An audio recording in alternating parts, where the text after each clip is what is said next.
This is Aging Forward, a podcast from Mayo Clinic about the science behind healthy aging and longevity.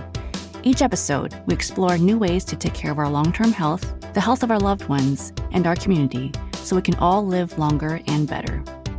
I'm Dr. Christina Chen, a geriatrician and internist at Mayo Clinic in Rochester, Minnesota, and this episode we are back to talk about diabetes, which affects about 38.4 million Americans, or roughly 1 in 3 older adults. We are again joined by Laura Knudsen, a registered dietitian and nutrition expert at Mayo Clinic in Eau Claire and Menominee, Wisconsin. Last time, she spoke to us about how type 2 diabetes becomes more prevalent as we age, and we learned some creative strategies on how to take control of our nutrition. There was so much great information that we're going to talk some more, and this time about eating plans for weight loss, and of course, we're going to talk about GLP-1s.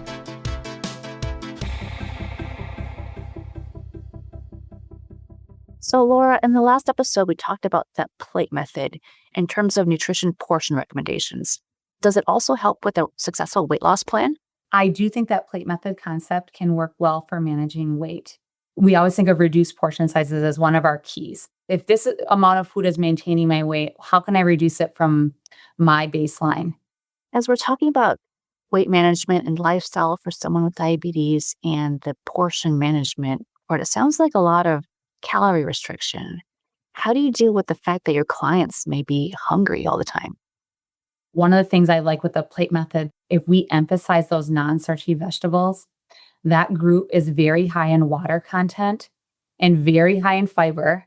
It helps us to give, I call it bulk in our eating pattern. Like we all need a certain amount of volume of food to feel full. So when we can include those vegetables in our eating pattern, or even fruits, we get that bulk from produce. When we have water content and fiber, it allows us to eat more normal portion volume, but create a calorie deficit. And I think many obesity experts would probably agree that bulk or water content and fiber is one of the keys for long-term success with managing weight, so that we can eat more normal volume. So I definitely have seen people in the clinic, I was maybe focusing on glucose management when I had first seen them, and then they come back and they have lost weight and have told me, they're like, I feel like I'm eating kind of a lot, but I'm eating vegetables very regularly now. In my mind, I'm thinking this helped you to reduce your portion size of meat, which is a very calorie dense that adds up really quick, or it helped me to reduce my portion size of the starchy foods. Previously, before I knew that I was having glucose issues, maybe I had half the plate starch foods and I only had a fourth of the plate vegetables, where if I can just reverse those two proportionally, even though I'm eating the same volume, I can create myself a calorie deficit. And for many people, they find it more practical than maybe specifically writing down every food item that they have ever eaten for the whole day and trying to figure out how much calories are in all these things is very time consuming and maybe burdensome, or even challenging if someone is like, I don't even know how to find the calories on this product. It didn't come with a food label. It just becomes really impractical for some, where if they can just learning the food groups and how we would classify them from a nutrition standpoint, to me is one of the most helpful things. I tell people I have an advantage as a dietitian because I know which foods are the most volume heavy or nutrient dense, and I happen to know which ones are the most calorie dense, and I want to teach you that so you can know the same when you are either at home or even at outings like potlucks and church gatherings and our friends and families' houses. How can we navigate a food buffet so we can keep within our calorie budget? And that's the other thing is, as we get older, we often need less calories than before, but we might still be eating as we did when we were younger and needed more. Yeah. So if we are becoming less active as we get older, or we're losing our lean muscle mass as we get older, our calorie needs are going down. So if we always eat the same quantity of food out of habit, we are going to probably see a gradual weight increase over the years as my muscle mass goes down and my physical activity goes down. And statistically, I think they say 70% of people can lose 5% of their weight and keep it off longer term. So I always tell people, like, if they feel discouraged, maybe from things they've tried in the past, I'm like, I believe in you. I know more than half of people statistically can see 5% weight loss and maintain it long term. Some people I have been fortunate enough to work with have seen maybe 10 or 15% weight loss and have been able to keep it off. So far, long term, that percent of people that are able to do that does tend to go down, but we can see glucose improvement with modest weight loss. So even 3 to 7% weight loss, we already can see better glucose metabolism or less insulin resistance with small amounts. So I would always want to reassure someone, like, you don't have to lose 50 pounds to see good results. Maybe seeing a 5 to 10 pound weight loss, you will already see probably a difference in the way your body can use glucose, reducing that risk of prediabetes or diabetes. Yeah, you answered my next question beautifully is, many people struggle with that sustainability piece. The key to maintaining that long-term success is really understanding a different mindset of how to eat and what to eat, and then building that into your day-to-day routine. And then the second part is just not to be frustrated with slow progress, because progress is still progress, right? Eventually you will get to a successful, clinically successful improvement, and that could take time. That could take months to sometimes years, but that's what long-term success is being able to do it for months and years and do it well. Managing weight is a chronic condition. So I always tell people it doesn't just go away and stay away. It's persistent, just like maybe managing heart disease or managing diabetes. These are lifelong journeys that we are always on the back of our mind, kind of be conscientious around. So those habits that you build are incredibly important for that long-term success. And I also think having a support system is, to me, one of the keys. So I'm like, is that support system going to be a family member? Is that support member going to be a friend? Is it going to be your diabetes care and education specialist? Is it going to be your provider? Are you going to the senior center? Do you have a gym membership that you're going to go to? Not even from a food standpoint, but I think of even from an exercise standpoint.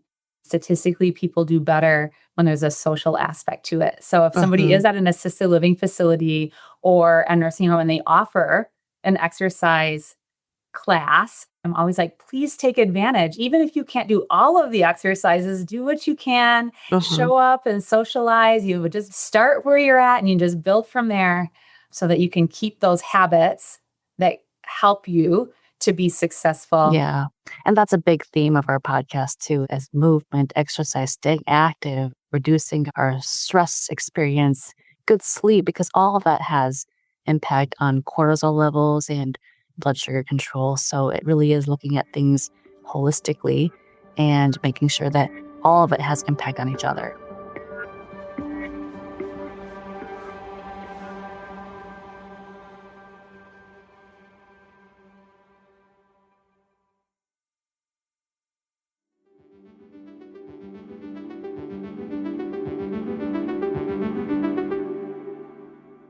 This is probably a whole other topic on its own, but just briefly, would you mind sharing your thoughts and observations with the newer GLP-1 medication use? Is this a treatment that you typically recommend early on in the course of weight loss and diabetes efforts, or do you encourage lifestyle portion first before incorporating some of the other treatment options? When I see somebody, I try to take a person-centered approach. So I kind of usually I'll try to feel out what the person maybe came to the appointment thinking. Did they come to the appointment ready, like they wanted to add a medication to their treatment plan, versus were they wanting to start from a lifestyle standpoint? Because until they had their doctor's appointment, they had no idea that there was any kind of glucose issues. So they were not trying any lifestyle changes to begin with. I certainly see lots of people that are on these medicines, and I find them to work well. And does someone's age affect whether they might be a good candidate for a GLP-1? The older somebody is when they get diagnosed with diabetes, sometimes I think, could we focus on lifestyle first And if they've never tried any lifestyle things yet, we have room to increase movement, change up our beverage choices, change our diet, versus if somebody is very young, maybe they're only in their 20s or 30s when they got diagnosed with diabetes. I might be a little bit more likely to be aggressive on the medicine end of things Mhm. because I think of their beta cell function as maybe not as strong. I've done it both ways. I think that if somebody wants to try something for a lifestyle for a little bit and see how their glucose goes, and then come back and we're like, you know what? I have tried lifestyle and I'm not getting as much results as I wanted. If somebody wanted to add one of those medicines, I think I would consider it as one of our first line medicines if somebody has diabetes and also weight loss is Mm. one of their goals. And for some people, if they'd have a history of cardiovascular event, whether a heart attack or stroke, sometimes this can help reduce a risk of having another heart attack or stroke. So to me, the GLP-1 medicines are a tool to help, but lifestyle is the foundation no matter what option I pick. Yeah. For your patients who usually choose to try lifestyle measures first, what do they usually say is their reason? Many of the older adults that I see sometimes would prefer not being on excessive medications if possible. And they might say, I am retired. I have a little bit more time to focus on myself than I did in my working years. I want to try lifestyle first because I Uh-huh. have the time, I have the energy to commit. And I may be a little bit scared about my diagnosis of prediabetes or type 2 diabetes. And I have an extra level of motivation that I didn't have before I was told that my glucose levels are running high. So sometimes I'll see somebody like definitely choose to be like, I think I can do this from a lifestyle standpoint, but I'm like, it's okay to use a tool as well to help on that journey. So it sounds like the bottom line is that this is a very individualized decision. It has great benefits, and the goal is to optimize success and to empower them to ultimately get on a better health course while feeling their best along the way and learning new habits and sticking with them long term. But let's talk a little bit more about the diet portion of this all and how GLP-1s can change how we eat. Because at that point, we're drastically reducing how much someone is eating. Yeah. If somebody has really struggled with reducing portion sizes, that's maybe several events and they feel like they're eating about half of the amount compared to usual. I love that I get to be the educator, mentally preparing somebody if they're going to start one, what they might expect and how we're going to keep somebody well nourished. Because if they're going to be only eating half of the amount, how are we going to keep you lean and strong? Maybe a lean protein source at least 3 times per day. I might be like, how can we get you enough fiber in your eating pattern so we maybe reduce your chances of being too constipated on that journey. I always will talk about keeping our lean muscle mass on. This is one of our keys as we get older, is we do not want to see lean muscle mass loss. How can I make sure that we have some exercise, ideally some resistance exercise, like maybe some like things that work core muscles, like our arm muscles and leg muscles and back muscles, so that if I were going to see weight loss as we get older, we want to be real careful not to lose the wrong kind of weight. So if you're nauseous, we cannot only eat crackers all day and you cannot skip lunch because you are not hungry. We have to find you a way to keep your body well nourished so we can also see those lower glucose levels. How do we help people adapt to nutrition plans based on their lifestyle and abilities, including their physical limitations, for example, like if they can't make it to the store or know how to pick out nutritious foods? How can we effectively partner with caregivers and family members to make sure that their nutrition and health needs are met? I love when I see the caregiver or the support person educating themselves about the condition that their loved one has. So I often will see somebody come with their friend or their significant other to an appointment. I just love that they are also trying to learn what the evidence says about the condition versus maybe using TikTok or Facebook as their education tool. So I love when they are able to truly learn and go to reputable sources, even if it's on the internet. Can I use like the American Diabetes Association or some Right. reputable sources to, I think, especially for people that have type 2 diabetes, we consider it a progressive disease. So maybe what started as one medication, somebody is now on 2 medicines or 3 medicines or on insulin or on multiple daily insulin injections per day. At each level of progression, that burden on the person that is managing that diabetes goes up.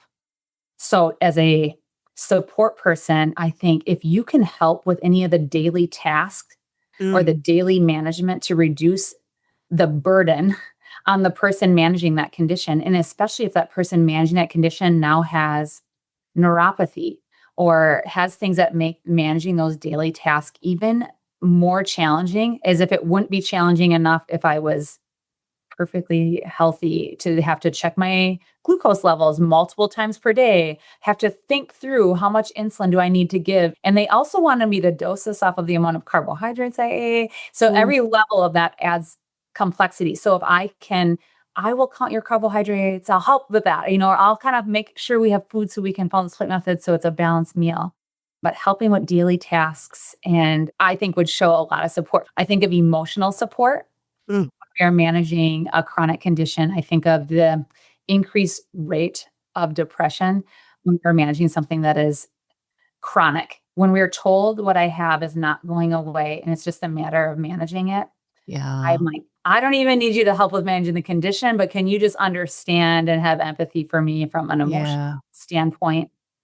And then as a dietitian, if somebody wanted to plan my meals out for me or plan balanced meals, that would be helpful for Oh, that'd be me. amazing. If Yeah. somebody could just help me out, like I will eat whatever. I mean, I'm like, I'll eat, I'm not picky. And I'm like, but can I offer healthy foods? If I want somebody to eat healthier, I'm like, I will make this really nice meal for you. And I show Mhm. and understand what you're going through as you are trying to manage all these. And I'm here with you to walk on this journey.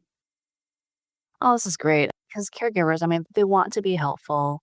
When they see bad habits, it's so easy to blame rather than like, okay, what can I do to take some of the burden off your shoulders so that I can be helpful and turn things in a better direction.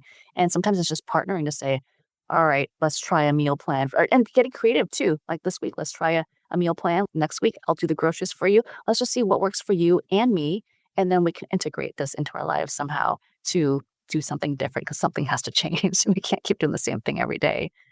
Yeah, and there's even, like, meal services out there, so if people don't have to cook for, like, a whole family of people and there's just, like, 1 or 2 people, they'll, like, enroll in meal plans where they can just order a balanced meal online and maybe do minimal prep, and some of those are even, like, very low processed Mm. food. Very nice and handy when somebody doesn't wanna have to cut up everything separately or buy things in bulk when they don't need bulk. And often on these sites, you can choose if you want Mhm. diabetes-friendly eating patterns, you can choose the condition that maybe I'm trying to eat heart healthy. These are the conditions I want. These are the options we have in these meals.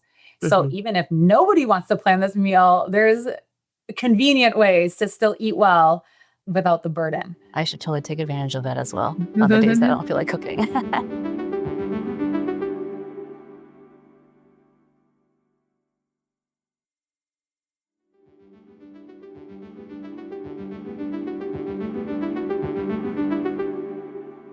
Well, Laura, I know you have helped so many people over the years. Do you have any success stories that stand out to you of someone who really transformed their health and lifestyle through nutrition and lifestyle changes?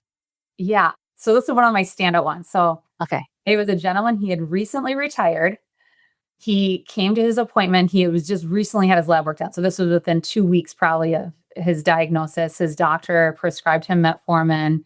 I think they even ordered him like his blood glucose testing supplies, everything. So he comes to his appointment. He has done nothing yet. He's like, I was waiting till I came to this appointment because I just need to figure out. So he's like, I have not started the metformin yet. I haven't started checking my glucose yet. I am just here because this is brand new. I want to see if there's anything from a lifestyle standpoint I can change first. So you tell me what I need to change, what I need to do. I want to see how I can manage my diabetes. So we talked about his target glucose numbers. And I'm like, these are the numbers your doctor is going to want you to hit. And I had seen him back like 3 months later. And then like 6 months later is when he had his A1C checked. And his glucose levels went into the normal range. He already had Wow. diagnosed with type 2 diabetes, completely in the normal range. He never started the metformin. He originally thought he was going to need to take, but he's like, I haven't tried anything. And I think his he did probably 2 things that I think for him were his keys. Mhm. He had recently retired. I think he was a firefighter, but he's like, "When I retired," he's like, "I wasn't really exercising." He started biking again. He said he used to bike when he was like 20s, 30s, and like, his middle-aged years, he stopped biking probably because of busyness in his life. And he's like, "Well, now that I'm retired," he's like, "I have time to do this." So he would bike probably 10 to 15 miles a day. And he did make some nutrition changes too. So Mm. I tell people when I'm telling his story, I'm like, he biked his way out of diabetes. He'd come into his appointment in the morning. He was still had his biking clothes on. He's like, "I already got 12 miles in this morning." That's And to amazing. see his A1C be back in the 5% range after his diagnosis, it was probably like a Mm. 7.3% or so. So it's certainly high enough to qualify as having diabetes, but he significantly, like more than a 1% or 2% drop in A1C off of significant biking. I've seen many people with their food changes using their glucose checking as their Mhm. tool. So things that are fun for me to hear is I can talk to somebody about types of carbohydrates. Like, are they simple carbohydrates or complex carbohydrates? And how do they affect our glucose? But I love when somebody comes in, they're like, "You know what? I was experimenting at home, and Mhm. I ate this food and I noticed that when I eat breakfast cereal in the morning, it makes my glucose spike up Mm. higher than when I eat these other foods." So now they're like, I am just choosing to eat different style breakfasts because I noticed now that I know and I have this tool to see that this made my numbers run high, I'm Mhm. going to pick different things, or they'll be, "I was surprised to see this food make my glucose run higher. So now I eat smaller portions of it, or I've switched out and I'm choosing something else instead." Mm. So I will often have people check their glucose 1 to 2 hours after a meal. And I tell people this is how you can evaluate your tolerance, to that Mm. carbohydrate load or your insulin resistance or your insulin production. So when people are able to experiment with that and figure out what works and Yeah. then make the adjustment, it's one thing to check it and it's another thing to see it and be like, "This doesn't work for me. I'm going to try something different next time," and to find something that works better. And you don't need a continuous glucose monitor for that. I mean, you can just use regular Accu-Checks, or is it better to use a continuous monitor for that? So I have people use both. So for Medicare, they have kind of their own rules oftentimes. So for somebody that has diabetes, if they are not on insulin, oftentimes Medicare is not going to cover a continuous glucose monitor. So I think Sure. a blood Mhm. glucose meter is going to be enough, even though I do have to choose a specific time and day to do that, and I cannot see it continuous. Yeah. Where if I see somebody that is on insulin, I will always advocate for them to be able to get a continuous glucose monitor. I think it's the gold standard if somebody qualifies for that. But usually with Medicare specifically, currently, Mhm. the guidelines are that they need to be on at least one insulin injection per day. And I think it's incredibly eye opening. And then I can see this internal pride when someone's like, "I was in my target range Mhm. 88% of the time," and being able to self adjust things to keep a high percentage of numbers in their target zone. Yeah. I hope that insurance plan changes someday because like I said, I think it's a gold standard. We all need to know more about what our blood sugars look like, especially with new diabetics, because that's the prime time to make changes and understand what the data looks like from a blood sugar perspective and how to make those adjustments with our diet and lifestyle. People can use their health savings account money, even if they didn't do it continuously their whole life, but they're like, "I Hmm. want to do this for a while just to learn, which foods affect my glucose." I'm like, "Yes, Yeah. you can get a Stelo or a Lingo and you can just wear it for 2 weeks, see what your numbers are. Maybe you take a break for 2 weeks, and then see it again. You've made some Hmm. changes in your style. You're eating a little different, exercising a little bit differently." Yeah. So after having worked with so many people, what do you feel like living well with diabetes looks like? How do we all age forward with better balance and nourishment and vitality? People can do it well. And so, what does that look like to you? So I want people to consider themselves healthy. So if somebody came into my office and they said, "I am diabetic, this is why I'm here," I would try to correct them and say that one, you may have diabetes, but you are not diabetic.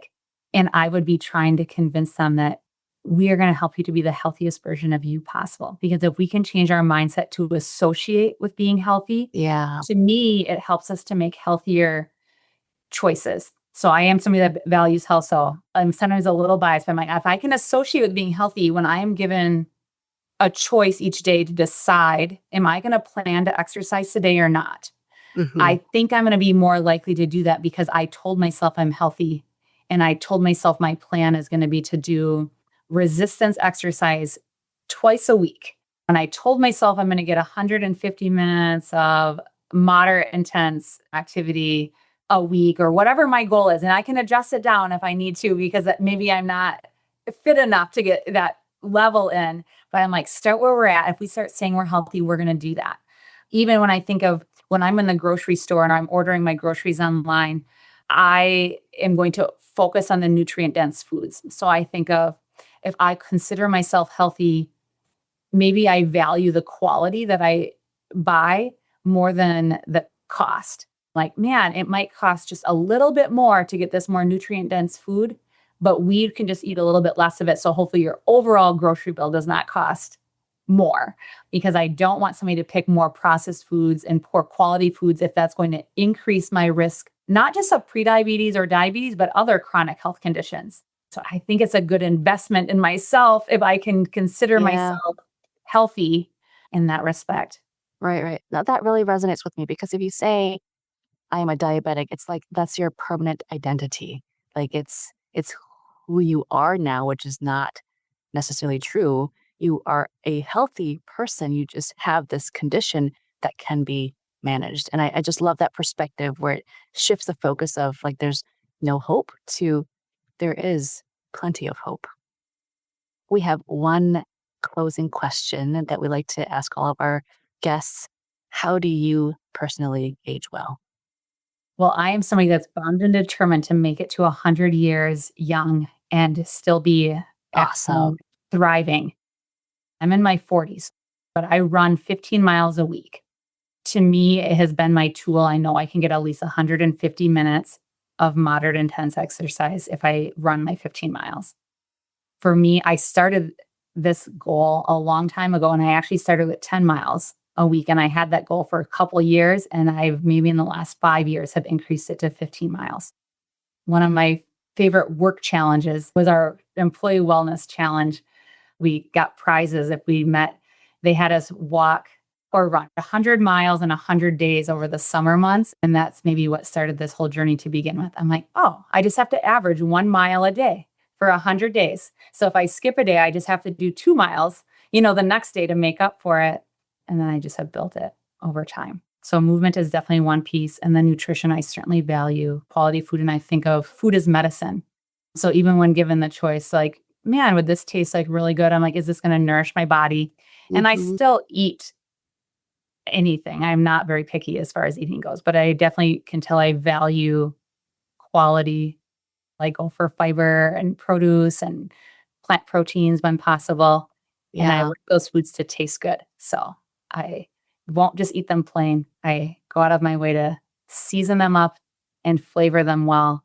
Well, thank you so much, Laura. This has been such a fun conversation, and you have definitely reminded us that, with the right nutrition and movement and small, consistent habits, it's possible not to only manage diabetes, but to thrive with it. And it's proof that healthy aging isn't about restrictions. It's about understanding how to nourish. I love that word now, nourish your body, and in turn, how to have a more resilient body. And you have inspired me to run again. I don't like running. I can barely make it a mile before huffing and puffing. But again, it's consistency. And 1 mile a day is not much. But after so many days, it's hopefully going to be easy again. So thank you, Laura. Thank you. So that's all for this episode. Hopefully you're feeling a little bit more informed, inspired, and empowered. If you have a topic suggestion for a future episode, you can leave us a voicemail at 507-538-6272, and we might even feature your voice on the show. For more Aging Forward episodes and resources, head to mayoclinic.org/agingforward. And if you found this show helpful, Please subscribe and make sure to rate and review us on your podcast app. It really helps others find our show. Thanks for listening, and until next time, stay curious and stay active.